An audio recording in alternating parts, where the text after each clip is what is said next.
और मैं ही नाद ब्रह्म भी हूँ। शिव के मुख से फूटा पहला स्वर भी मैं ही हूँ। मैं हूँ डमरू और सुनाऊंगा आपको शिव और शक्ति की अद्भुत कहानी। सृष्टि के निर्माण के लिए अपने शक्ति स्वरूप से अलग होकर शिव तो योग निद्रा में चले गए, लेकिन सृष्टि की रचना का कार्य पूर्ण होने के बाद भगवान ब्रह्मा के पुत्र प्रजापति दक्ष ने माता आदिशक्ति की कठोर तपस्या करके उन्हें प्रसन्न किया। वरदान स्वरूप शिव के आधे भाग माता आदिशक्ति ने दक्ष के घर पुत्री के रूप में जन्म लिया, जिनका नाम रखा गया सती। समय का चक्र घूमता रहा। स्वयं से और स्वयं के शिव से संबंध से अनजान, चंचल, हठी और सदैव हंसमुख रहने वाली सती मनुष्य रूप में धीरे धीरे बड़ी होने लगी। उसके पिता राजा दक्ष उससे इतना अधिक प्रेम करते थे कि उसे कभी अपनी आंखों से ओझल नहीं होने देते थे। लेकिन एक दिन दक्ष को ना चाहते हुए भी अपनी पत्नी प्रसूति के साथ किसी कार्यवश नगर के बाहर जाना पड़ा, तो उन्होंने सती को बुलाकर कहा, सती, मुझे तुम्हारी माँ के साथ देव मंत्रणा के लिए नगर से प्रस्थान करना होगा। तुम भवन में अकेली रहोगी, तुम्हें भय तो नहीं लगेगा? स्वभाव में बिल्कुल अपने पिता की तरह निडर और साहसी सती ने झट से उत्तर देते हुए कहा, मैं प्रजापति दक्ष की पुत्री हूँ, मुझे भला किसका भय लगेगा पिताश्री? आप और माँ निश्चिंत होकर जाइए। सती की बात सुनकर दक्ष निश्चिंत होकर प्रसूति के साथ नगर से प्रस्थान कर गए और सती भवन में अकेली रह गई। सती ने अपने पिता से कह तो दिया था कि वो अकेले रह लेगी, लेकिन उसे इतने बड़े भवन में अपने माता पिता के बिना रहने का अभ्यास नहीं था। दिन तो किसी तरह बीत गया, लेकिन रात आते ही उसे भय लगने लगा। तो उसने स्वयं से कहा, तुम सती हो सती, प्रजापति दक्ष की पुत्री सती, तुम्हें किसी से कोई भय नहीं लगता। चलो अब सोने का प्रयास करो, देखो अभी तुम्हें निद्रा आ जाएगी। खुद को साहस बांधती सती इतना कहकर सोने का प्रयास करने लगी। थोड़ी ही देर में उसकी आंख लग गई और वो गहरी निद्रा में सो गई। अभी रात्रि का पहला प्रहर भी नहीं बीता था कि अचानक सती को एक स्वप्न आने लगा। स्वप्न में उसे एक भयानक परछाई दिखाई दी, जिसका आधा शरीर किसी पुरुष का और आधा शरीर किसी स्त्री का था, जो किसी हिमखंड पर खड़ा नृत्य कर रहा था। अचानक नृत्य करते करते वो शरीर एक चमकते शक्ति पुंज में बदल गया और देखते ही देखते उस शक्ति पुंज ने एक विकराल रूप ले लिया, जो सती के शरीर को बेधता हुआ उसके अंदर समा गया।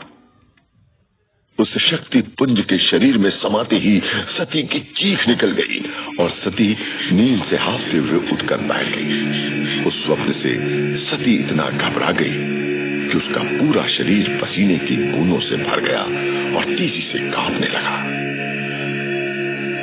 उसने भयभीत होकर अपने हृदय पर हाथ रखा। उसका हृदय जोरों से धड़क रहा था। भयभीत होकर उसने अपनी माँ को पुकारा, माँ, तुम कहाँ हो माँ? मुझे भय लग रहा है माँ, तुम कहाँ चली गई मुझे छोड़कर? अपनी माँ को पास न पाकर स्वप्न से भयभीत सती रोते हुए पूरे भवन में इधर से उधर भागने लगी। वहीं सती को रोते देख कैलाश पर अपनी योग निद्रा में लीन बैठे महादेव विचलित हो उठे। उनकी बंद आंखों से भी अश्रु गिरने लगे और उनका ध्यान भंग हो गया। उन्होंने व्याकुलता से कहा, स्वयं को संभालो सती, तुम्हारी ये पीड़ा मेरे हृदय को भेद रही है। मैं तुम्हें इस तरह व्याकुल नहीं देख सकता। यदि संभव होता तो अभी आकर तुम्हारी इस पीड़ा का समाधान कर देता, लेकिन क्या करूं, विवश हूं। शिव विधि के विधान से बंधे थे और चाहकर भी इस उलझन से सती को नहीं निकाल सकते थे।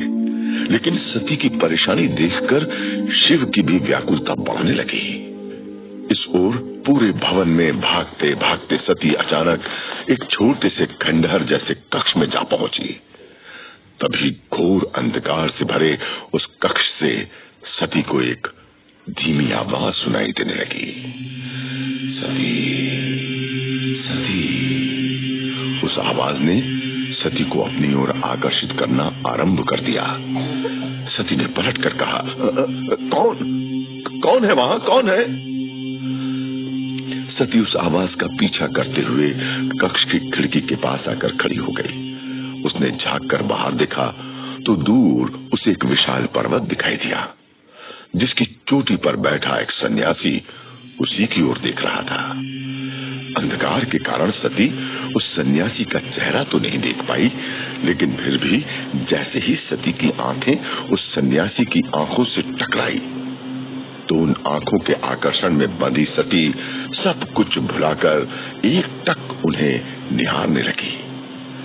उसने मन ही मन कहा, कौन हो तुम सन्यासी, और ये कैसा आकर्षण है तुम्हारे नेत्रों में जो मुझे अपनी ओर खींच रहा है?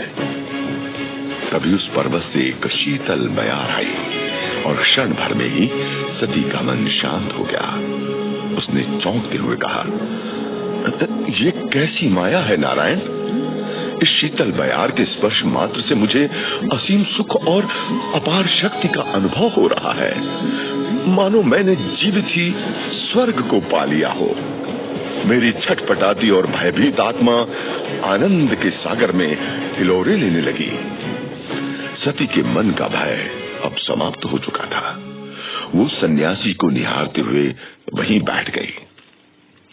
रात भर बिना कुछ कहे बिना कुछ सुने वो वहीं बैठे उस सन्यासी की गहरी आंखों में झांकती रही। सती का मन बार बार उस दूर बैठे सन्यासी से एक ही प्रश्न कर रहा था, मैं तो तुम्हें जानती तक नहीं सन्यासी, फिर क्यों मेरा मन तुम्हारी ओर खींचे जा रहा है? ये कैसी माया फैलाई है तुमने कि तुमसे दूर जाने की कल्पना मात्र से ही मेरा रोम रोम कांप रहा है। लेकिन वो सन्यासी चुपचाप वहीं बैठा सती को एक टक देखता रहा। ना तो सन्यासी ने अपनी आंखें झपकाई और ना ही सती ने। दोनों एक दूसरे में इस तरह खो गए मानो वो दो नहीं एक ही शरीर, एक ही आत्मा हो।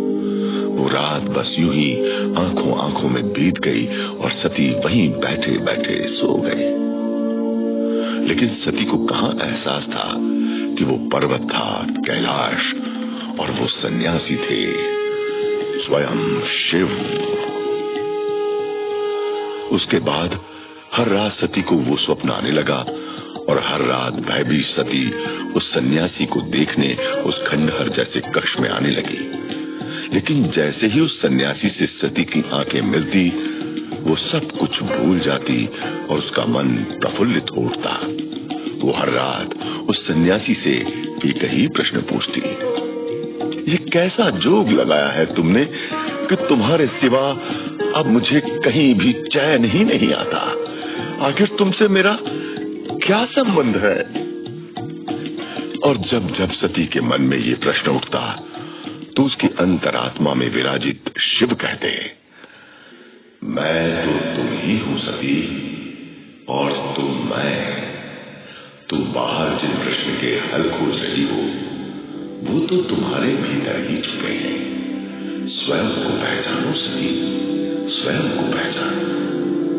जिस दिन तुमने स्वयं को जान लिया तुम मुझे भी पहचान जाओगे। जब जब सती को अपनी अंतरात्मा से ऐसी आवाज आती तो सती सिहर जाती। वो तो इंसानी शरीर के विधान से बंधी थी, खुद को क्या ही पहचानती। लेकिन फिर भी अब उसे उस सन्यासी का साथ अच्छा लगने लगा था। प्रकृति के हर रूप में वो सन्यासी दिखाई देने लगा। उसके बारे में कल्पना करके ही सती उन्मादित हो जाती और अपने इसी उन्माद में वो दिन भर चंचल हिरणी सी वन में भागती, तितलियों सी पुष्पों से प्रेम करती और नदी में मछलियों के साथ खेलती। तो इस तरह बिना मिले बिना बात किए यूं ही आंखों आंखों में शुरू हुई विश्व की सबसे पहली प्रेम कहानी, जिसके नायक थे महादेव शिव और नायिका थी सती। एक दिन जब सती संध्या पूजन के लिए पुष्प लेने अपनी सखियों के साथ वन के लिए निकली, तो सामने बहती नदी को देखकर उसने अपनी सखी चित्रा से प्रश्न किया, चित्रा, क्या तुमने कभी सोचा है ये नदी ऊंचे पहाड़ों, कटीले रास्तों और दुर्गम मार्गों से होकर बहते हुए अंत में सागर में खुद को विलीन क्यों कर देती है? सती का भोलापन और उत्सुकता देखकर चित्रा मुस्कुराते हुए बोली, तुम भी कितनी भोली हो सती। नदी का तो उद्देश्य ही अपने सागर से मिलन है, उस मिलन के लिए ही तो इतने कष्ट उठाती है। चित्रा की बात सुनकर सती सोच में पड़ गई। उसने उलट प्रश्न किया, सागर में मिलन के लिए इतने सारे कष्ट, ऐसा क्या है उस मिलन में? चित्रा ने मुस्कुराते हुए कहा, ऐसा इसलिए मेरी भोली सती कि नदी सागर से प्रेम करती है, और जब तुम्हें किसी से प्रेम होगा तो स्वतः ही समझ जाओगी। इतना कहकर चित्रा हंसने लगी और सती भी उसके साथ मुस्कुरा दी। ठीक उसी समय महादेव शिव की हठ योग साधना अपने चरम पर पहुंच गई। अचानक महादेव के शरीर में इतनी अधिक ऊष्मा निकलने लगी कि कैलाश पर हिमखंडों के बीच भी उनके शरीर का तापमान अत्यधिक बढ़ गया, जिससे महादेव के मनुष्य शरीर पर पसीने की बूंदें आने लगी। हठ योग में जब महादेव ने ब्रह्मांड की ऊर्जा से संपर्क जोड़ा तो उनके शरीर में एक तीव्र कंपन हुआ, जिससे उनके पसीने की कुछ बूंदें एक नदी में आकर गिरी। नदी में गिरते ही उन बूंदों ने रुद्राक्ष का रूप ले लिया और नदी के जल में बहने लगी। नदी की महिमा जानकर सती ने नदी में पैर रखा तो उसकी सखी चित्रा ने उसे टोकते हुए कहा, अरे ये क्या कर रही हो सती? संध्या हो गई है, भीग जाओगी तो तुम्हारा स्वास्थ्य बिगड़ जाएगा। रुको, अरे रुको। लेकिन सती तो अपने मन की स्वामिनी थी। उसने चित्रा की बात पर ध्यान न देते हुए नदी में प्रवेश किया। तभी जल के साथ बहते हुए रुद्राक्ष के मनके सती के हाथ से टकरा गए। जैसे ही सती ने रुद्राक्ष के उन मनकों को छुआ तो उसके सारे शरीर में जैसे बिजली सी दौड़ गई।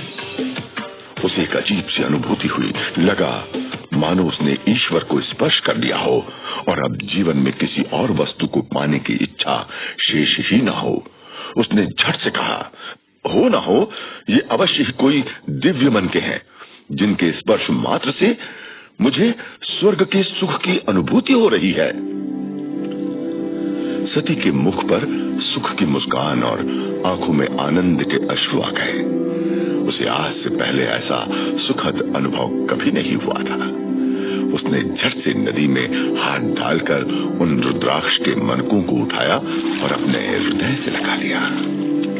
जैसे सती को उन मनकों के स्पर्श से सुख और आनंद की अनुभूति हुई थी, ठीक उसी प्रकार जैसे ही सती ने वो मन के अपने हृदय से लगाए, महादेव शिव भी असीम आनंद से भर गए।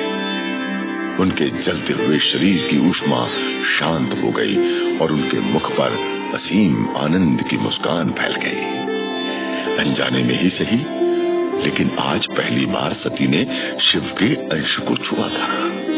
वो प्रथम स्पर्श का हर्ष, उल्लास और आनंद दोनों के मुख पर साफ साफ दिखाई देने लगा।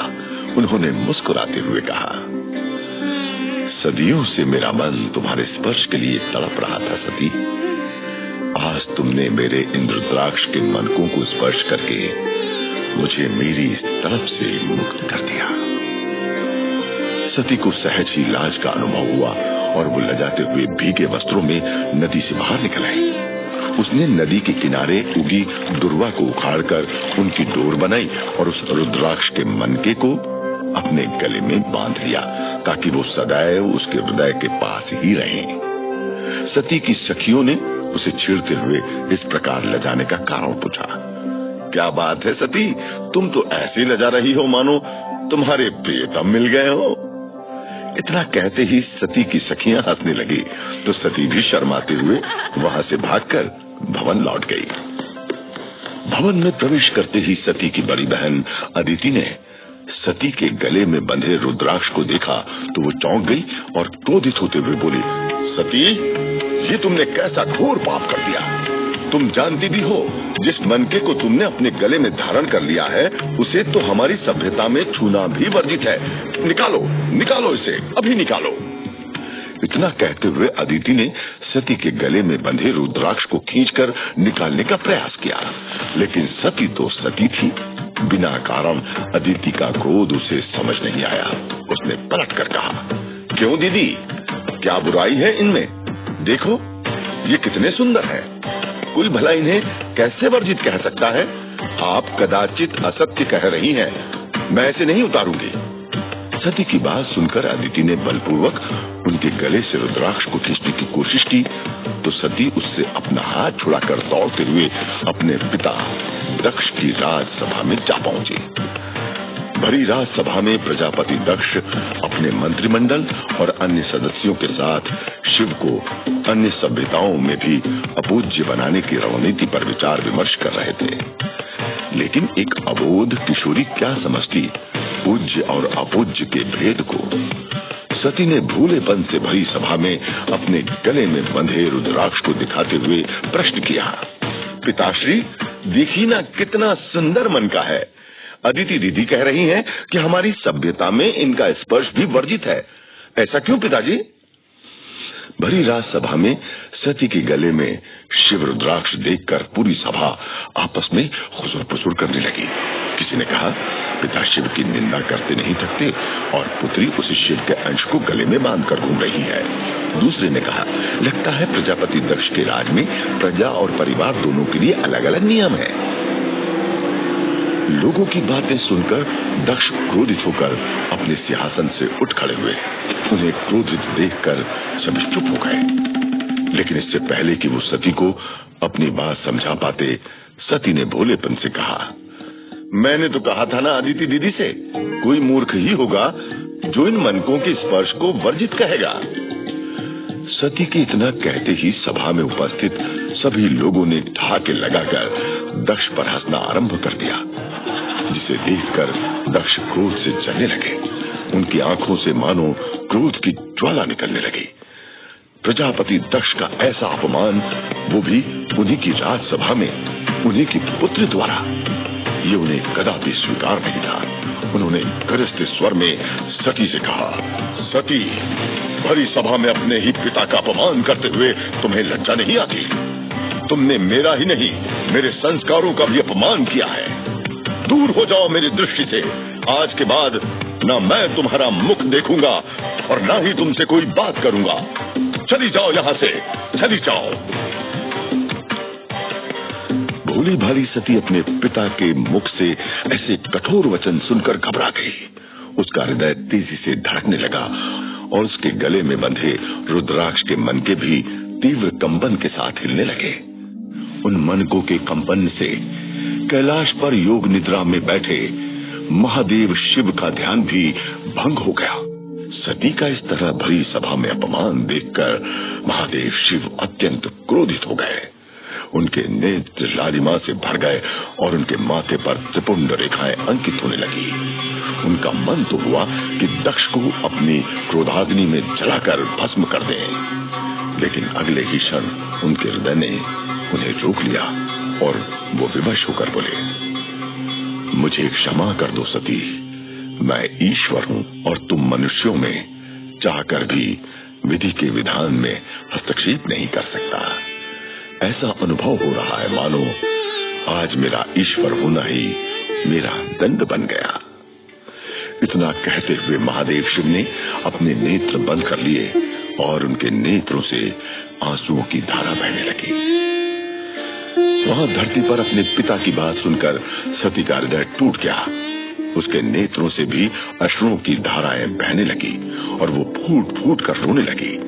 सती ने रोते रोते पिता के चरणों में अपना सर रखते हुए कहा, मुझे क्षमा कर दीजिए पिताश्री, मैं नहीं जानती थी कि मुझसे ऐसा कौन सा अपराध हुआ है जिससे आपको इतना दुख पहुंचा है।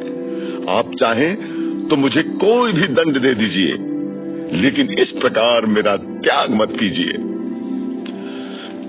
सती विनती करती रही, लेकिन क्रोध में अंधे दक्ष को केवल अपना अपमान दिखाई दिया, सती का भोलापन नहीं। उन्होंने सती की एक भी विनती नहीं सुनी और अपने सैनिकों से कहकर सती को उसके कक्ष में बंद करवा दिया। जैसे ही इस पूरे प्रकरण की जानकारी सती की माता स्वयंभू मनु की पुत्री प्रसूति को हुई, वो शीघ्रता से दौड़ती हुई सती के कक्ष तक पहुंची, लेकिन तब तक सती अपने कक्ष के द्वार अंदर से बंद कर चुकी थी। उसका हृदय टूट चुका था और मन ग्लानि से भरा हुआ था। जब प्रसूति ने सती से द्वार खोलने के लिए कहा तो सती नहीं मानी।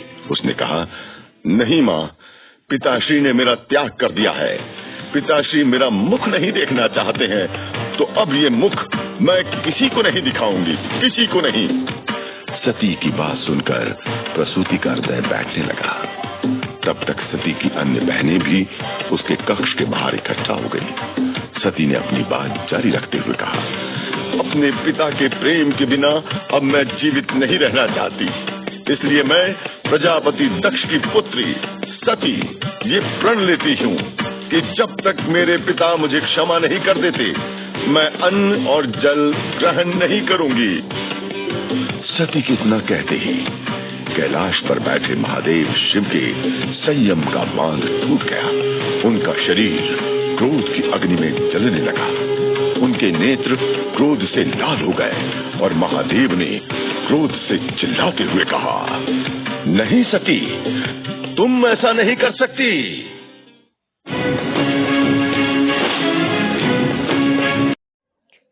शिव शक्ति का रहस्य आगे जानने के लिए कृपया चैनल पर बने रहें। लाइक और सब्सक्राइब करना ना भूलें।